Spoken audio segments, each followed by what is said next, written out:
Madhava Kunja Bihari Jaya Radha Madhava Kunja Bihari Jaya Gopi Janavalabha Girivardhari Jaya Gopi Janavalabha Girivardhari Yashoda Nandana Braja Janaranjana Yashoda Nandana Braja Janaranjana Yamunatira Vanachari Yamunatira Vanachari.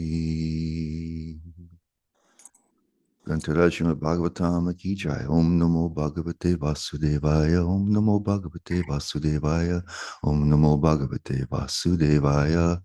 So we've got 6 verses today with a small purport at the end. We're making a transition from the pastime of the kidnapping of Subhadra to the next Leela where Krishna visits some dear devotees of his. So it's at 10:86:10 through 15. So it starts out, it says, standing on his chariot, Arjuna took up his bow and drove off the valiant fighters and palace guards who tried to block his way. As her relatives shouted in anger, he took Subhadra away just as a lion takes his prey from the midst of lesser animals. And then says, when he heard of Subhadra's kidnapping, Lord Balaram became as disturbed as the ocean during the full moon. But Lord Krishna respectfully took hold of his feet and together with other family members pacified him by explaining the matter. Then Lord Balaram then happily sent the bride and groom very valuable wedding gifts consisting of elephants, chariots, horses, and male and female servants.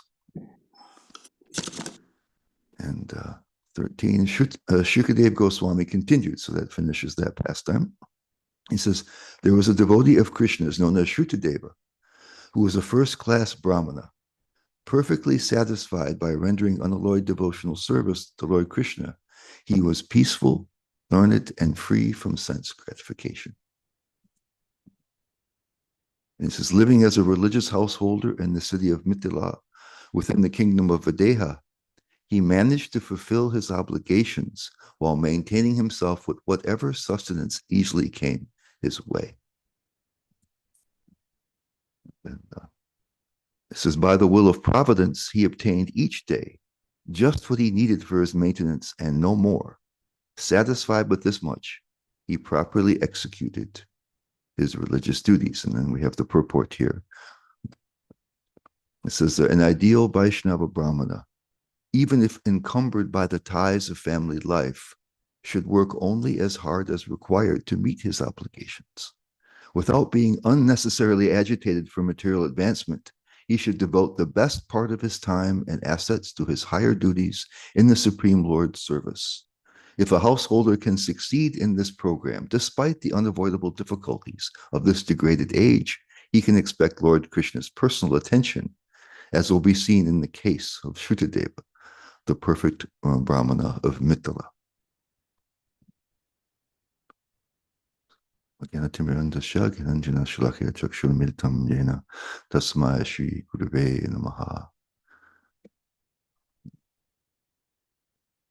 So, yeah, so here we see the conclusion of the pastimes with the marrying, Arjuna kidnapping and marrying Subhadra. Balaram. It's interesting how you can see how Krishna, his purpose is always to be personal. There's a reason why the personal forms of this. So even his brother Balaram he's has this affection for Duryodhana, so he wanted Subhadra to marry Duryodhana, but everybody else is like, ugh, Duryodhana, they don't want anything to do with that, and so but because he was so set on it, they decided to do it, to do the deed first and apologize later. Sometimes that's a tactic you can use. and so he, Arjuna managed to do that. And so, Balaram at first was very upset, but then, it said that Krishna came and very sweetly, tried to explain what was going on there, and, explained to me, nobody else wants, the Subhadra doesn't want to marry Duryodhana, your Vasudeva and Devaki don't want it. Nobody wants it, only you. And so then he sweetens, so Krishna doesn't even pull rank on him. He says, I'm the supreme personality of Godhead. And he sweetly talks to him and says, we know you had that idea, but nobody else wants it. And so he's not only gives up his anger, but he becomes very favorable and sends them gifts that are appropriate for the kshatriyas, elephants, horses, chariots, and servants. And everything winds up pretty nicely. And so then so that a transition is going to happen where Krishna is attracted by the devotion of two very special devotees. And we hear about the first one here, the Shrutadeva, who was a Brahmin who was so absorbed in his service that he basically he left no time to provide for himself. And it says that but that somehow or other, this is by providence, they had the kind of capital P, he managed to get just whatever little he required on a daily basis. And that's mentioned in Bhagavad Gita, um, in the 9th chapter, 922, where Krishna says, but those who always worship me with exclusive devotion, it's Ananya, having no other object. It says, meditating on my transcendental form, to them I carry what they lack, and I preserve what they have. And in his purport, Prabhupada and other acharyas, they mention, they take this in a spiritual way, that the Lord helps them in their devotion. It says he says he actually brings Krishna. They bring Krishna brings them to him. He says that he comes. He says such a devotee undoubtedly approaches the Lord without difficulty. This is called yoga. He says, by the mercy of the Lord, such a devotee never comes back to this material condition of life. Shema refers to the merciful protection of the Lord. So Prabhupada, it's very powerful how Krishna becomes involved in the person's spiritual life and helps them and protects their devotion. But it also has the yoga means to connect. And so that means, Krishna helps you to bring him to himself. And the shema is like a protection. And so, but also it can be taken in the sense that's here, that that providence meant it was Krishna. So it says that when somebody is so absorbed in their service, that Krishna also even deals with their material problems. He provides their acquisition for anything material things they need. So just what he needed came there, and protects them from having too much want. He gave him just the amount that he needed. And the acharyas say that that it's not that the devotees want to be kind of freeload off Krishna, but they're just so absorbed in the service that they just can't take themselves away. And so it's not that they don't expect Krishna to provide for them. They're not doing that. Let me be lazy and let Krishna provide for me. No, it's just that they're so absorbed they can't. And Prabhupada says that about the 6 Goswamis, right? That they barely slept and they barely ate because they were just so absorbed in the service that they couldn't draw themselves away. It was like this terrible, unwanted interruption. And so the devotion is this powerful, spontaneous, full absorption. You can't tear yourself away, right? And in our condition, we're trying to connect with Krishna. We're trying to develop our devotion, and we even have to think about how we can arrange time for our practice and this sort of thing. For them, it's like you can't tear them away. There's um, a level of the kind of mature levels of sadhana, of practice in bhakti. Ruchi is one of them, where it says it's just all the practices of devotion, the chanting and the hearing, the serving is just so wonderful that you don't want to tear yourself away. It's hard to tear yourself away from it, and you don't want anything else. It says even you don't want liberation from the material world, because what you're experiencing now is beyond anything you could have ever imagined. And so therefore it's very, very steady. It's like this. It's hard to pull yourself away. And when that deepens, there's something called asakti, which is basically addiction. You're just addicted to Krishna. And so for us, when Prabhupada mentions, when you see wonderful devotees like that described, it's something that we can aspire for. But Prabhupada makes a distinction that you shouldn't try to imitate someone like that because you don't have the devotion that underpins that kind of behavior.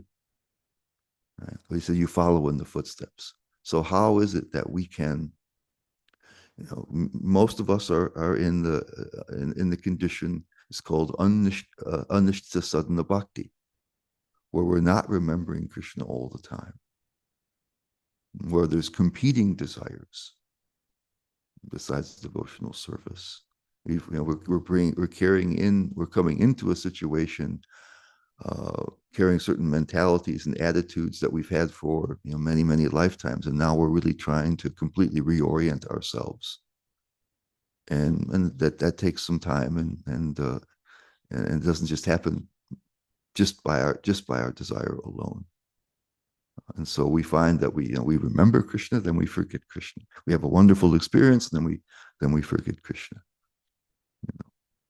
And our practice may not be quite so absorbing, so that we may have to take measures to try to to if we're chanting, try to find the proper time and the proper location and things. These devotees, nothing can take them away. It's called it's this powerful attraction. And so the difference in us and them is largely, it's you can see it on the externals because they're continuing, their service is continuous, and you can see they can't be drawn away. But the reason for that is largely under the hood. It's the devotional part of the devotional service. Srila Prabhupada, he defines bhakti usually as devotional service. He uses two words there. There's the service, right? But it's a devotional service, and that's under the hood, and that's clear from the Bhagavad Gita. Patram pushpam param toyam. Where it says that you can offer Krishna something very simple, if that's what you have. A water, a leaf, a fruit, a flower. Yeah. But you do it with bhaktya, with devotion. That's the devotional part. Right? And so with Krishna, because he's relentlessly personal, that is his whole objective. Prabhupada says in the early lecture that God was one and became many. And why did he become many? Because ultimately, because love is this pure type of devotional love is so much better than supreme peace. And so this is what Krishna's looking for. And so he's looking, actually, and we've talked before how when devotees get so absorbed in Krishna, even their knowledge of his position as God goes into the background. And Krishna also, his love for his devotees comes so great that his knowledge of his own omnipotence and omniscience goes into the background. He wants to have a real human connection. Actually, Krishna takes all these methods to escape the otherwise unescapable, that he's everything. Nothing exists separate from Krishna. He is, the controller, the knower. He knows everything directly and indirectly. He controls everything. He's the source of everything. He is different from everyone. And he wants to break out of that. He wants to have the experience of personal connection with an equal or even a superior. Like he has his mother, his father, he takes them as his superior. Because that allows love to grow. When you're superior to everything and in control of everything, it's actually boring. Omnipotence is boring. It's hard to us to grasp that, but because we feel so weak, we think, boy, if I had more power, it would be great. But ultimately, if you have everything, it becomes boring. So Krishna becomes relentlessly personal. So our connection with him is meant to be the one he wants is a personal connection. He doesn't, the reason why he can be satisfied by some small thing is because he doesn't need anything. He doesn't require, he's completely self-sufficient. I mean, actually, he's providing Prabhupada likes to quote that one verse, the Upanishads, how Krishna is he's the supreme eternal amongst all eternals, and he's providing everything for everybody else. So he doesn't need anything. He doesn't need anything at all. What he wants is the personal connection. That's what he's craving. That's the part that's tasteful. That's why you can offer that if somebody doesn't have anything, they offer something simple, but they do it with devotion. Krishna appreciates. So just like in any other personal relationship, what's going on under the hood matters, right? If you have a connection with somebody else, and even if they're treating you very well, you know, it's important to you on a personal level. Why? What do they want? What is their purpose? What do they appreciate? Where are they coming from? You know, people who are, powerful or rich or famous, have this experience, right? That they don't know. They, or actually, they suspect that almost everybody around them is around them because of their power, their fame, or their opulence, and are trying to have a part of that. Right? That it's not a personal connection, but it's there. There's an old blues song that nobody knows you when you're down and out. You know that when you had money, you had lots of friends, right, coming around your door. When the money's gone, they don't come around anymore. Right? And so a real personal connection, isn't related to those things. It's a personal connection. And so sometimes people feel very lonely who have so many people praising them and wanting to be close to them because they want something else. And so what is going on under the hood? That's our devotion. The action is there. We do something for Krishna. We chant his name. We remember there's the different processes of bhakti. But why? And what do we feel? And what is our level of faith?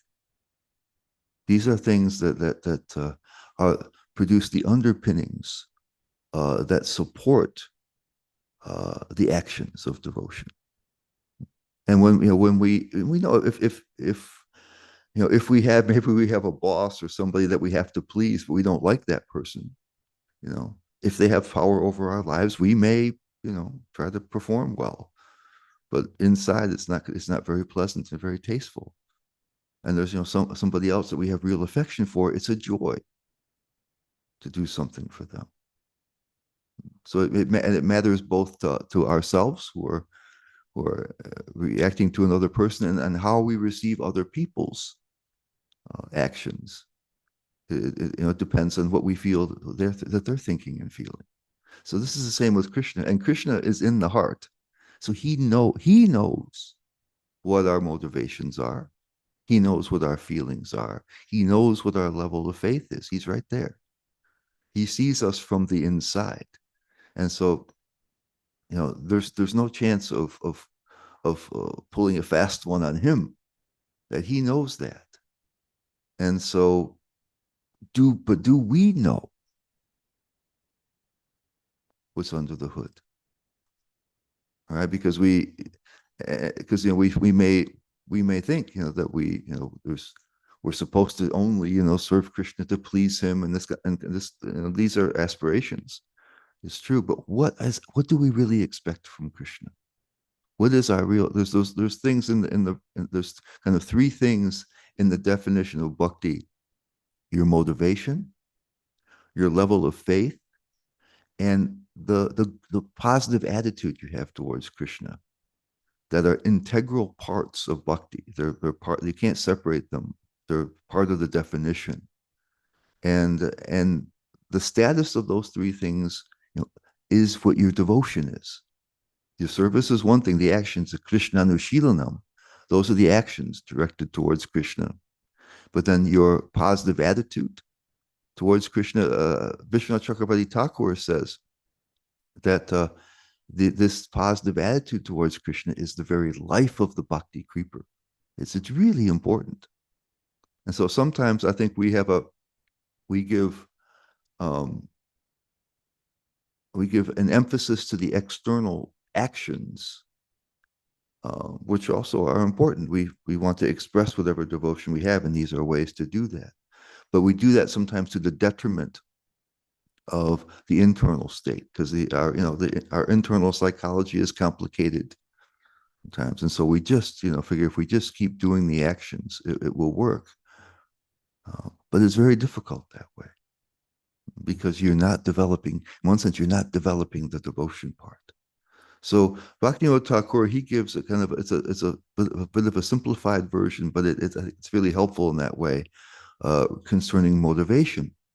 He says that you can be afraid of things here in this world. You feel unprotected, and so you have something that you need to get fixed. You have a problem that you can't solve, and so that may take you to Krishna. You may have a material need, and you approach Krishna for that.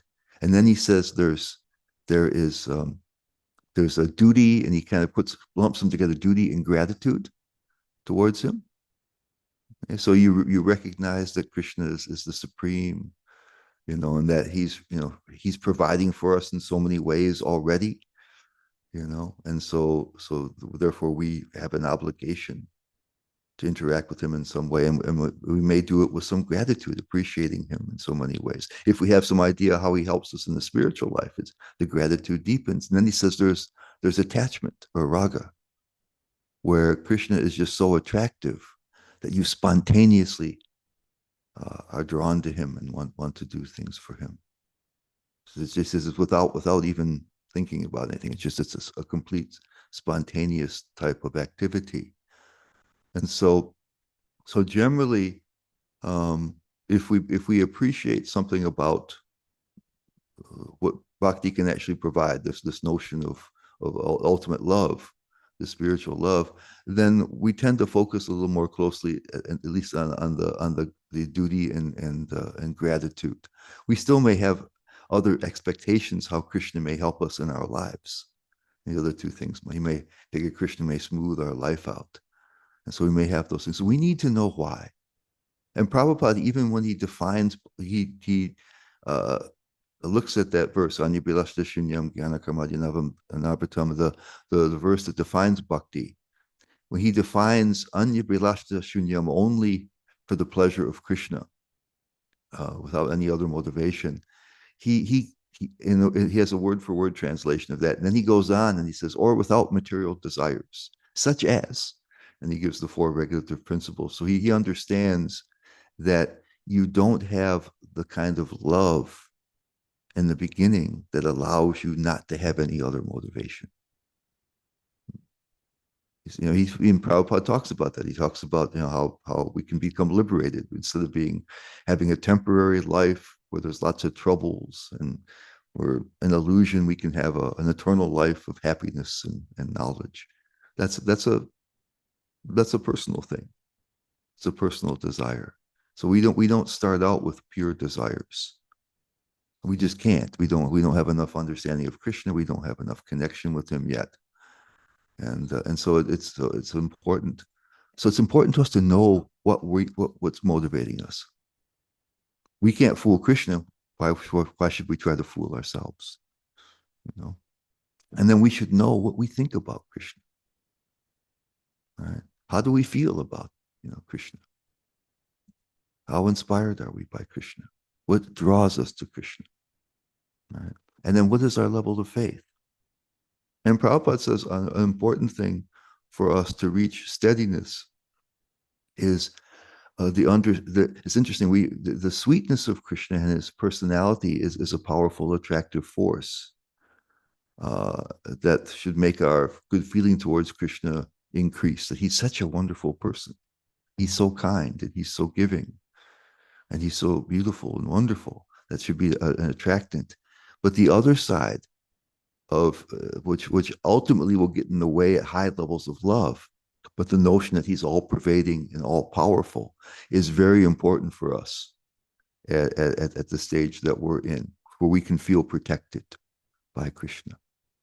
We feel safe with Krishna. So Prabhupada mentions that he says that the knowledge that Krishna is everywhere, he's all pervasive, and he's the basic principle of everything, He says helps to bring us to a place where our faith is increased. And he says it causes us to lose all other material desires because we feel safe.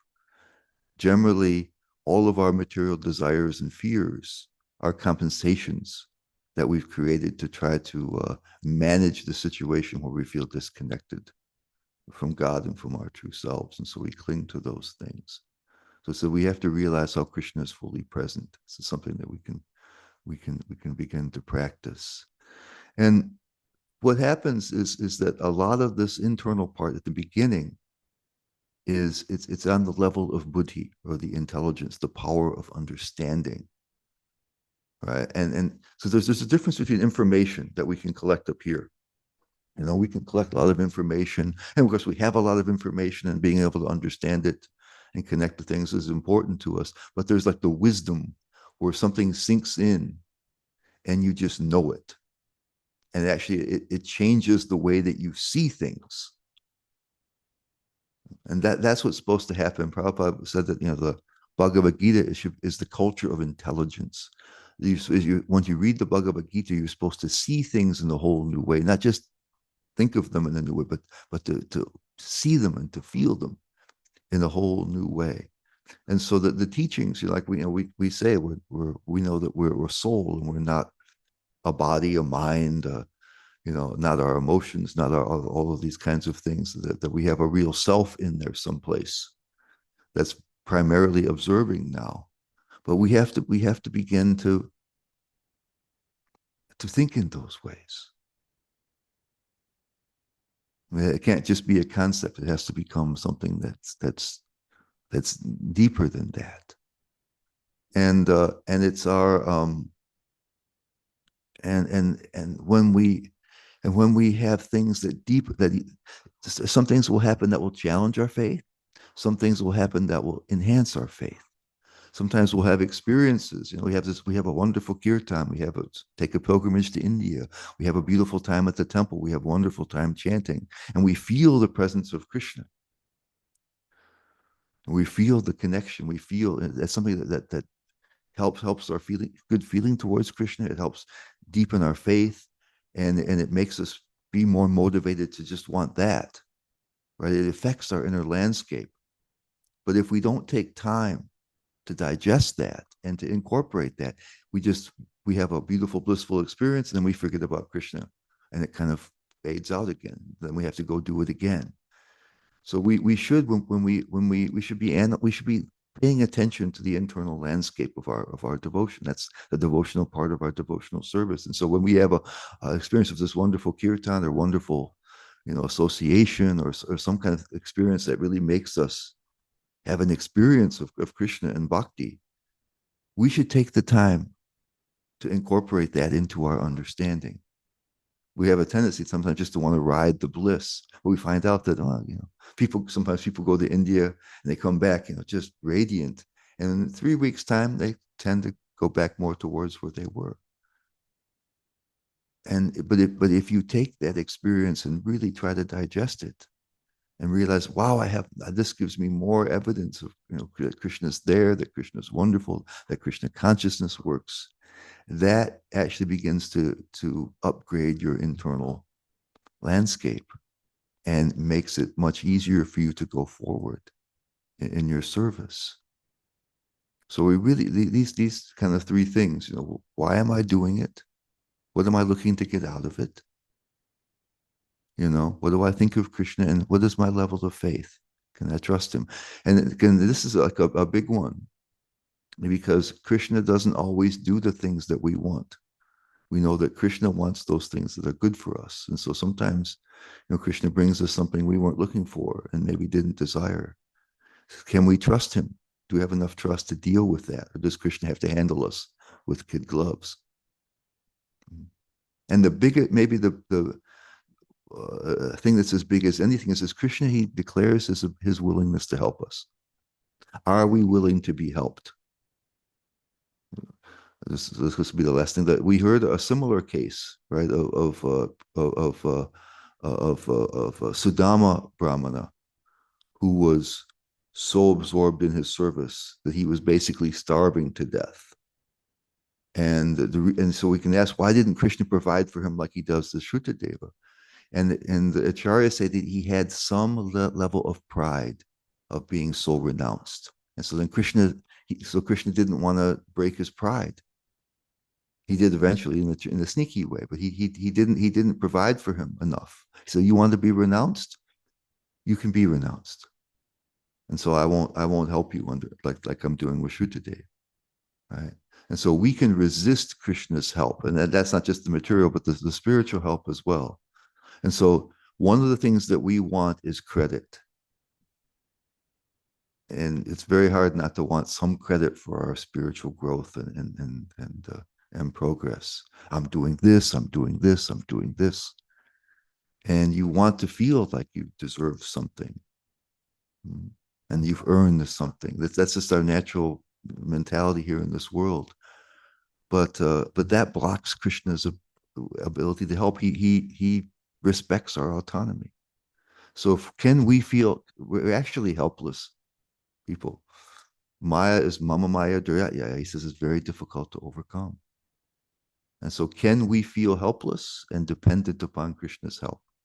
While doing it doesn't mean we become inert at all. We do our service, we do our sadhana in that mood, right? Because it's not that we sit there and wait for Krishna to do everything, but that we say, look, Krishna, I'm reaching out to you, I'm chanting your name, I'm doing this, but I'm helpless, and I'm welcoming, you know, yeah. So I need your help.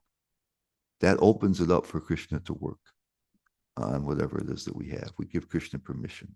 Okay, so we're running out of time here, so let's leave it at that. Thank you very much. And let's give your comments and questions.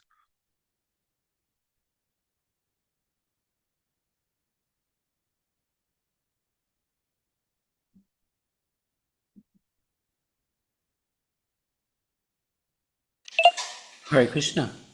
Hi, Krishna Prabhu. Can you hear us? Yes. Extraordinary class, very nice philosophical presentation. Can you share with us your personal experience of going from a level of just doing something without care, as much care as we would like under the hood, like you say, to the point of actually being drawn to concentrate more on why we're doing something and doing it with the proper motivation? Do you have, Prabhupada's example is higher than precept. What's your own personal example? You're speaking very, perfectly. Yeah, well, I had to learn this. I have a lot more experience with the former than the latter, and I've learned that lesson through hard knocks. Oh, no. That I really spend a lot of my spiritual life not focusing enough on those internal things and just thinking that by doing the service and being very steady in the service and chanting more and doing more of this and doing more of that, that somehow that was going to work, you know. Happy. Yeah, and of course and what actually happens when you try to imitate a higher level, try that your outward actions, you're acting with more than you have supported by your devotion. It actually kills your good feeling towards Krishna, because you're thinking, how can I keep it up? How can I keep doing this? And so but I was very stubborn. And so I kept thinking that, hey, well, maybe after a certain amount of time, the accumulated devotional service will cause a breakthrough, And then after I was going for years and years and years, I thought, well, maybe at the time of death, something will shake loose. Right. So then finally, my enthusiasm started to crater, and I had to realize that, I'm doing, and Prabhupada says, bhakti is a science, right? If you're not getting the result, you're doing something wrong. It's not bhakti's fault. So I kind of had to break, throw away some of my pride. And so I've been trying to think about that. I've been trying to do a post-mortem on my spiritual life. And I'm trying now to incorporate some of these things I'm talking about.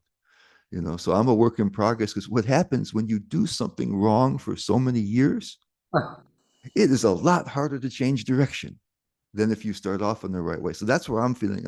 I tell people, okay, if any of this stuff I'm saying helps you in your spiritual life, and you'll probably go zipping right by where I am. Please remember that I helped you and helped me. Please. Because I'm in that process. I'm trying to reboot myself from so many years of really doing it. I mean, Krishna appreciates whatever we do, so it's not easy, but of actually doing damage to myself, and I'm trying to change that. And so that's a work in progress. I see some changes in myself because of that, though. We've heard that even in our relationships with others, if our motivation is to get something from somebody, then somehow or other there's a disappointment and a sadness. Yeah. And that sadness can, by Krishna's grace, bring us to the point of calling out to Krishna. So the falling short Krishna will help us evoke calling on him. And then he reciprocates with that. If we're just doing it, what does it say that works not by works, Yeah, to get to exactly. heaven, but it's Krishna reaching down and lifting us up. What is the 12-step meeting? The first step is you think you're doing okay, you don't have a problem. Then you realize, you know what? I got a problem. My life is out of control. It's destroying my relationships, my sanity, my health, my ability to function. And then, after we realize we have a problem, the next thing is to hear that there's a higher power Yeah. besides our own, trying to go up on our own strength and intelligence, that there's a higher power, and then appealing to that higher power and say, Lord, I want to turn myself over to you. I want to turn my life over to you. And then Krishna lifts us out of that stuck position of being some selfish, what do they, Prabhupada calls it the sand in the sweet rice. If you try to eat sweet rice and there's sand in it, you try kind of keep eating it, but the sweetness and the soothing creaminess of it is counteracted by the gritty, undigestible sand in it. It's just not the same. Huh? It's just not the same with the sand. Yeah, it So just isn't. we hear about a higher level, and we sense our own less than fully satisfied condition or disappointment, and then we turn to Krishna. And in my experience, Krishna has actually lifted me up through times of when I was like feeling despondent, morose. I was listening to Class Prabhupada's last essay. He was using the word morose. Mhm. That the heart is less than delighted, morose. I like the way Prabhupada said it. He used the word like 3 or 4 times in that class. How wonderful is Krishna that he responds to our turning to him. Yeah, that's amazing. I see Min has her hand up. She always has good questions. Thank you so much. It's very good to see you, Giri Govardhan. Nice to I see you. ask about puti, and I like this notion of intelligence in the heart. Is it possible for us to ever? Well, and when I think about the heart, Paramatma comes up, right? That he lives in our heart. Is there a time in our practice where when you're speaking about this intelligence in the heart, do we always depend on Paramatma to make the right decision, the correct decision to live here and be and have spiritual practice and be close to God? Or is there a moment where we actually have intelligence in our heart where we could make a good decision for Krishna? Or is Yeah, it always 100% dependent on the guidance of Paramatma? no, we gain understanding, and so then it will be. I mean, it says that there's a purport in the Bhagavatam that where Prabhupada says that the intelligence, the buddhi, is the form direction of the super soul. So that's where we receive the super soul's guidance. But yeah, we develop our own wisdom. We become more secure. So Krishna, the super soul doesn't have to guide us every step of the way, but the super soul is always there, ready to and we're ready to. I mean, super soul speaking to us all the time. We just have deaf ears, But there certainly becomes times when we internalize. We have real devotion, and we'll know what to do. But the super soul is always there, ready to help. Because Krishna, I mean, Krishna ultimately, he wants us to. He doesn't want us just to do what we're told, but to do what our heart tells us, which is to love him. And so, but he's there to guide us every step of the way. But we learn, hopefully, and so we don't have to just, we're not completely helpless in that sense.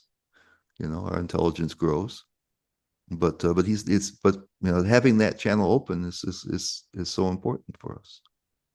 Form direction of the form that his instructions take. Oh.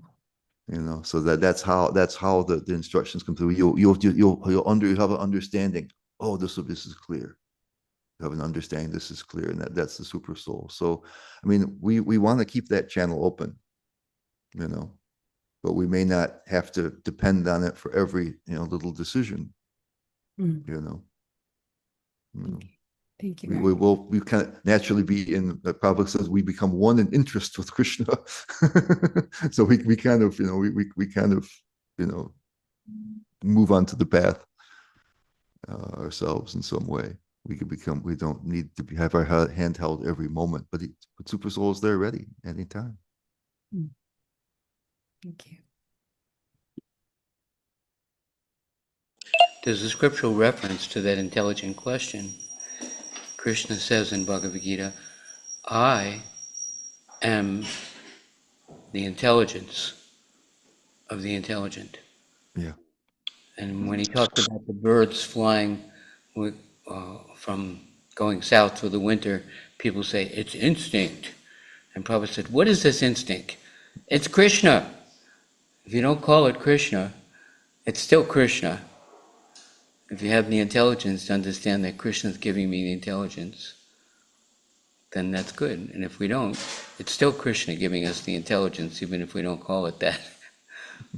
As far as I heard from Prabhupada, Krishna says, I am the intelligence of the intelligent. Mm-hmm. That is Krishna. It is. Mm-hmm. And at the same time, the super soul communicates with that intelligence. Yeah. We are, we're his parts, So there's nothing different than Krishna. I'm not the doer, I'm not the controller, I'm not the enjoyer. I'm the servant. I'm satisfied to be the servant. I'm not trying to get above that level of the fact that Krishna's giving me whatever I've got. Yeah. My intelligence, Yeah. my vision of what's right. It's all coming from Krishna. Everything is emanating from Krishna. Aham sarvasya prabhu. Why not? The impersonalists say, you have guru, and then at one point, you don't need guru anymore because you already got. No, he's my Lord birth after birth. There's not a level where we have to, we get so advanced that we reject guru, that we don't need Krishna anymore. We become more and more attached to and connected to and grateful to and loving Krishna and giving him the credit that's due. At least that's what I heard. Mm-hmm. All glory to Prabhupada. Yeah, it's not that we reject Krishna or don't want to hear him anymore, but like even the guru will give his disciples maybe more responsible services and things because he thinks that they've to some extent got it, but they're still feeling fully grateful for Krishna to the guru that they that they got all the information, they still feel that the Guru is present with them to guide them in any particular moment. He's there. Yeah, sounds like that. Gail. Oh, I think we have almost like time for darshan, though. I think, huh? Isn't it? The curtain is wiggling. Here comes a devotee with a conch shell in his hand. It looks. Yep. It's time for that. So I guess we should pause.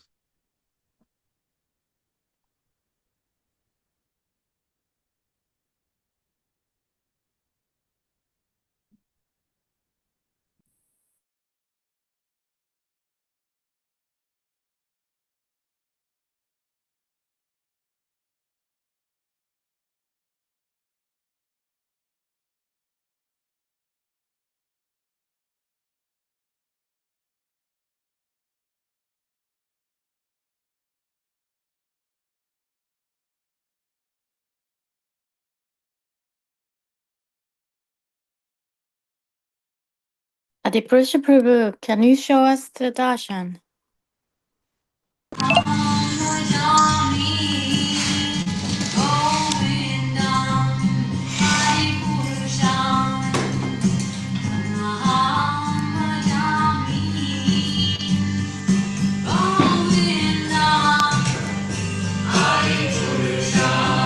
Video stopped. The facilitator stopped my video. I can't show darshan. The host, start your video. Can you help me?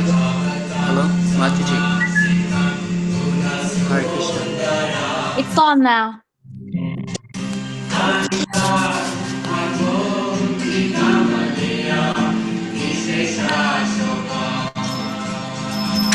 Thank you. You have to go.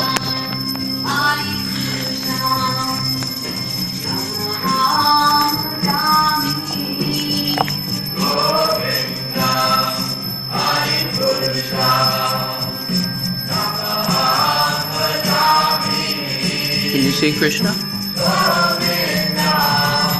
Yes, thank you.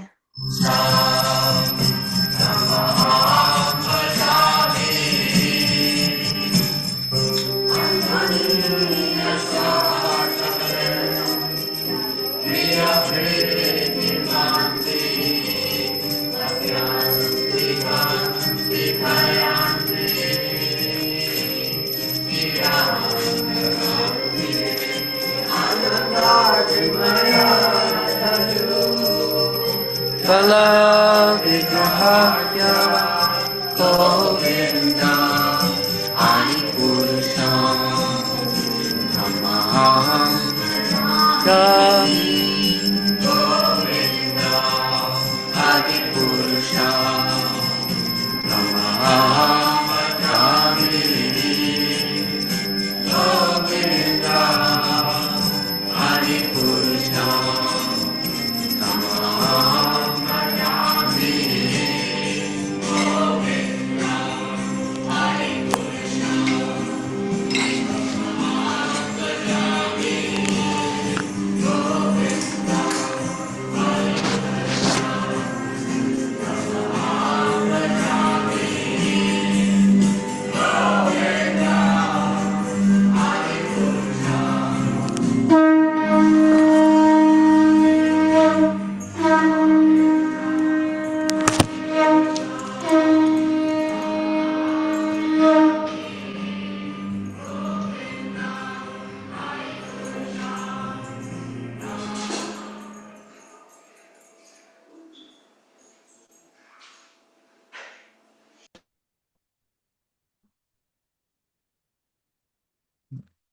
All right, so Gail, if you want to ask your question now.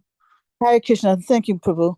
Yeah, just that last interchange between you, men, and Adipurush Prabhu left me a little confused, actually, because on the one hand, we understand that we have free will and we can make our own choices. Like you said, we don't have to depend on the Paramatma for every little detail. But on the other hand, we also understand that we can there's nothing that we can do without Krishna also. You know, I mean, he's empowering, the blinking of our eyes even. So, yeah, I wasn't sure how to reconcile everything that I heard. Well, Krishna gives us that. It's of course also Krishna's power, but he gives us that ability to have some free will, right? Do we wish? What do we wish to do? We have that choice we can make to move towards Krishna or not, and we can choose whether to be open to his mercy and guidance if we want. So that's something that's given by Krishna. There's nothing separate from Krishna. So that's a fact. And so, what ultimately Krishna is looking for is he's looking for us. This is at higher levels of bhakti. To be real people. And so Krishna is not like he's not controlling Mother Yashoda. He controls her with love. And so he's not so in our condition we need as much mercy and guidance from Krishna as we can. And usually if we're thinking that, like as Adi Purush is saying, if we're thinking that we have the ability to go out on our own, that's probably illusion, and that's disconnecting us. But at the same time we have our own feelings, and we have our own decisions. So if I'm making the decision to have a desire to be connected with Krishna, and I'm asking for Krishna's help, then things can work very well. And so at first we have to be led by the nose a lot more, because we have such ingrained contrary ideas and impressions, and just an inertia in the other way. So we really need really a lot of guidance as we move forward. Eventually, when there becomes this real attachment for Krishna, then Krishna controls you more by his attractiveness and by his his sweetness. And so like he in Vrindavan he goes and steals the butter and stuff from the other households, and that deepens their love for him. Even though he's naughty, he's so sweet they can't deal it. So he deals that way more. He's not controlling their internal parts any longer, because he wants to have a real relationship with another person. That's what he wants. He doesn't want to be the controller and knower of everything. In that case, for us, we need to really understand how he's present everywhere, how he is, the all in all, and we have to know that we need his guidance in a big way. On an ongoing basis. But we still have our our decisions. What do we want and why do we want it? And those are important. And Krishna doesn't control that. He has advice for us, but he doesn't control that. Hare Krishna, can you hear me? Yes. Yeah, a very good point, and a very good question. Actually, you're talking about Yoga Maya. At one point, Mother Yasoda is thinking, if I don't feed Krishna, he'll die. She's not just depending on Krishna, but then there's a point where, under the Yoga Maya, under the illusion that we are actually, that Krishna needs us, it's a higher level of love that you're talking about, and she's asking about. Yeah. Can you hear that? Yes. So in our condition, we need more of the continuous guidance. But, Yeah. So we get to the point where we don't need it because our love is guiding us. yeah, we're already situated in that. Yeah, we're that the full attraction for Krishna is there, and we automatically do what we do there. Yeah. Like you, Gil. Yeah, right. Thank you. Okay. Concluding instructions, Giri Govardhan Prabhu, please. Yeah, I mean, take note of what's inside. Why are you really? What Krishna knows, so you should know, why are you really doing what you're doing? How much do you feel? What is your level of faith and trust in Krishna? And what are the things that enhance that and maybe challenge that? And what do you feel about Krishna? And then how open are you to his help? How much do we want to do it by? I want to do it by myself, Daddy. Right? And then Krishna says, "Okay, we know how that's going to end, but okay." Thank you, Giri Govardhan Prabhu. I wanted to reflect back the point that you made that part of bhakti is being normal people, real people. I really like that. Everybody has a little room in Srila Prabhupada's house.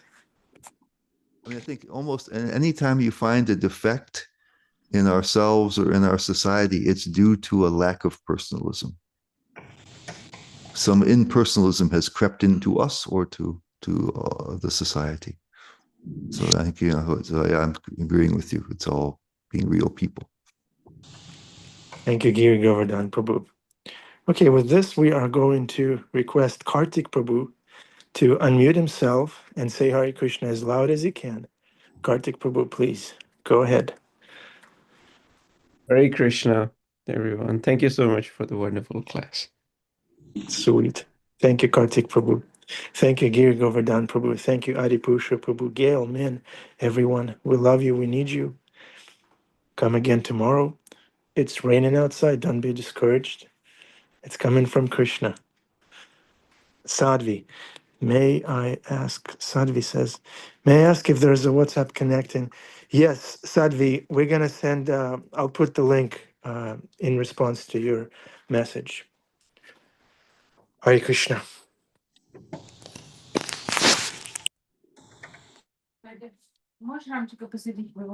Hold on, I'm not finished yet.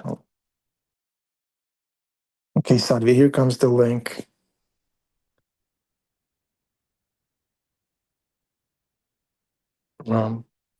See, these are devotees. They came to hear about Krishna.